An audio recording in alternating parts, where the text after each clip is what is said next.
안녕하세요. 바라본교회 박동성 목사입니다. 오늘 매일 성경 한 주간 미리 보기 7월 둘째 주 말씀 함께 살펴보겠습니다.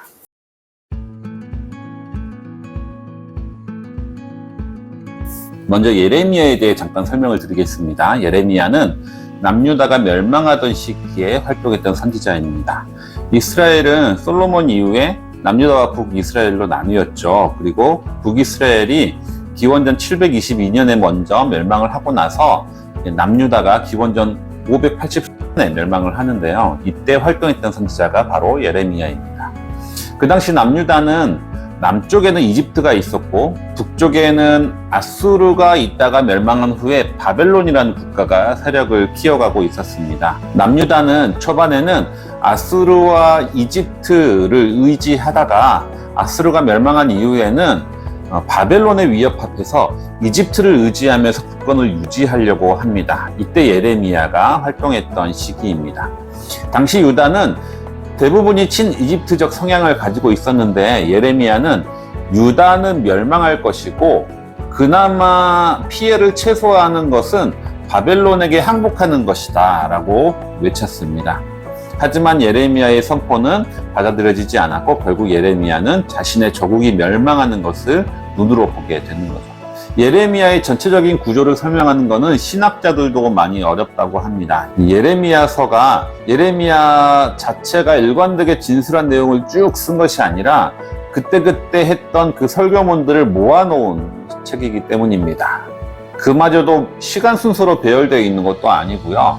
그리고 여호야김이라고 하는 왕이 예레미야의 예언서를 불태웠다고 하는데 아마 그것도 그 원인 중에 하나가 될 것으로 생각이 됩니다. 그래서 예레미야는 뭔가 구조를 나눌 만한 연결되고 일관성 있게 쓰여졌다고는 할 수가 없는데요. 그래도 전체적인 맥락을 이해하기 위해서 나눈다면 이렇게 구조를 나눌 수 있게 되겠습니다. 먼저 둘로 나누면 1장부터 25장 그리고 26장부터 마지막 장까지 둘로 크게 나눌 수가 있습니다. 1장부터 25장까지는 유다에 대한 예언, 그리고 26장부터 45장까지는 예레미야의 활동과 고난에 대한 내용들이 쓰여져 있고요. 46장부터 51장까지는 다른 나라에 대한 예언들입니다. 그리고 52장은 결론적으로 예레미야의 예언이 어떻게 이루어졌는지를 보여주는 예레미야의 마무리라고 볼 수가 있겠습니다. 그 중에 아마 이번 매일 성경 본문은 7, 8월에 이어서 예레미야의 전반부 부분, 그러니까 25장까지를 묵상으로 하고 있습니다. 그 이유까지 쭉 할 수 없는 게 예레미야를 계속해서 묵상하다 보면 아마 스트레스가 상당할 것이라고 계속해서 멸망과 심판의 메시지를 선포하기 때문에 이제 한 주간 본문을 살펴보겠는데요. 이번 주 본문은 예레미야 2장 29절부터 5장 13절까지입니다. 이번 예레미야에 대해서는 약간 다르게 해서 하루하루 매일 성경 본문에 따른 내용들을 좀 말씀드리려고 합니다. 지난주 예레미야는 유다의 죄에 대한 고발을 했었는데요. 그 다음부터의 내용입니다. 월요일 본문인 예레미야 2장 29절부터 37절까지는 그 고발당한 유대인들의 반응인데요. 그들은 자신이 무죄하다고 항변하면서 하나님께 대항합니다. 화요일 본문은 3장 1절부터 18절까지인데요. 이 유대인들의 모습을 보면서 예레미야가 이스라엘을 보라라고 얘기합니다. 북이스라엘의 죄와 멸망을 상기시키면서 유대인들에게 회개하라고 선포하는 거죠. 특히 이 본문은 예레미야가 남유다 요시야 왕 때 쓰여졌다고 하는 것이 특징입니다. 왜냐하면 요시야는 남유다에서 종교개혁을 한 왕이기 때문입니다. 우상을 부수고 성전을 수리하고 온 나라가 하나님께 돌아오도록 절기를 회복했습니다. 하지만 이 요시야의 개혁은 위로부터의 개혁이었습니다. 일반 백성들은 여전히 하나님께 돌아오지 않고 있었던 거죠. 물론 시간이 지나면 이 개혁이 점점 효과를 발휘할 수 있었겠지만 요시야는 이집트에 의해서 일찍 죽임을 당함으로써 이 요시야의 종교개혁은 결국 실패로 끝나게 되는 거죠. 수요일 본문은 3장 19절부터 4장 4절까지입니다. 여기서 예레미야는 하나님께 돌아오는 참 회개가 무엇인지를 설명합니다. 4장 1절부터 4절까지가 그 주된 내용이라고 할 수가 있는데 먼저 첫 번째로 나의 목전에서 가증한 것을 버리라 라고 얘기합니다. 우상을 버리라는 것이죠. 두 번째는 진실과 정의와 공의로 여호와의 삶을 두고 맹세하라 라고 말합니다. 즉 우리의 삶이 변화가 있어야 한다라는 것이죠. 그리고 셋째는 스스로 할 일을 행하는데 마음가짐을 베라라고 얘기합니다. 즉 겉모습만 바꾸지 말고 마음의 진정한 회개가 있어야 한다라는 뜻입니다. 당시 요시야의 종교개혁은 두 가지의 단점이 있었습니다. 첫 번째는 아까도 말씀드렸지만 위로부터의 개혁이었습니다. 따라서 백성들의 전폭적인 지지와 동의가 이루어지지 않은 상태에서 왕의 명령에 의해서 시작됐다라는 것이 첫 번째고요. 두 번째는 이 사회 시스템의 개혁에 그쳤다라는 겁니다. 즉 마음의 변화, 마음과 삶의 변화로 이루어지지 않았다는 것이죠. 따라서 이 예레미야는 요시야의 개혁을 어느 정도 지지하고 찬성을 하면서도 그 부족한 부분에 대해서 이렇게 메시지를 선포하고 있다라고 볼 수가 있겠습니다. 목요일 본문은 예레미야 4장 5절부터 18절까지입니다. 이는 임박한 심판을 이야기합니다. 그 심판이란 북방의 민족이 징벌을 의미하는 건데요.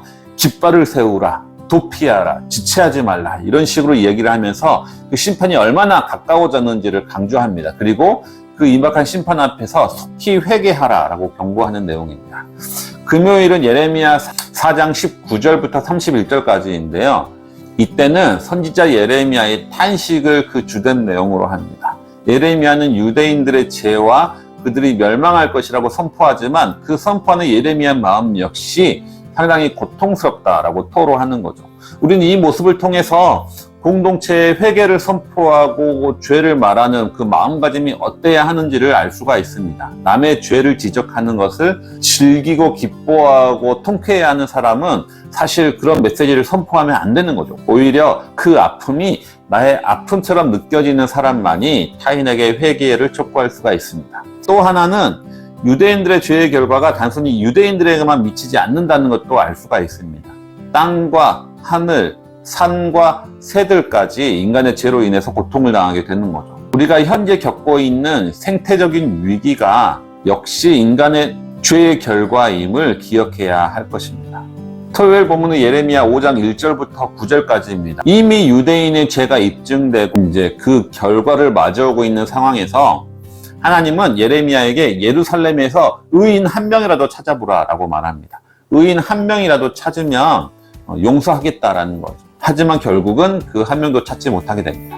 하나님은 이스라엘을 용서하시기 위해서 어떻게든 작은 구실이라도 찾으려고 노력했지만 결국은 없었습니다. 하나님이 예루살렘을 얼마나 사랑하는지를 우리는 알 수가 있고, 예루살렘은 죄인이 많아서 멸망하는 것이 아니라 의인이 한 명도 없기 때문에 멸망했다라는 것을 또 알 수 있게 되는 거죠. 이번 주 마지막 주일 본문은 예레미야 5장 10절부터 19절까지입니다. 하나님은 이 심판의 목적이 무엇인지를 이 본문에서 명확하게 드러내 주시는데요. 하나님은 심판을 실행할 이방 백성에게 이렇게 얘기를 합니다. 성벽을 무너뜨리되 온전히 무너뜨리지는 말고 이 백성을 심판하되 진멸하지는 말라라고 얘기를 합니다. 하나님이 이들을 심판하는 이유는 유대인들의 멸망이 목적이 아니라 이들이 회개하고 돌아오는 것이 목적이라는 것을 우리는 알 수 있게 되는 거죠. 이번 주 한 주간 미리 보기는 여기까지입니다. 예레미야는 이 전체적인 맥락을 읽기가 쉽지 않기 때문에 이렇게 오늘 했던 것처럼 하루하루 본문의 주제들을 큰 틀로 묶어서 설명을 하려고 합니다. 예레미야는 멸망하는 남유다의 죄를 고발하고 심판을 선포했지만 그가 얼마나 자신의 조국을 사랑했는지, 그 선포하는 자기 마음이 얼마나 안타까운지를 동시에 고백하고 있습니다. 이러한 선지자의 모습을 통해서 이 시대를 바라보는 우리들의 모습이 어떠해야 하는지를 많이 생각하게 됩니다. 한 주간 말씀을 깊이 묵상하시는 우리 성도님들 되시기 바랍니다.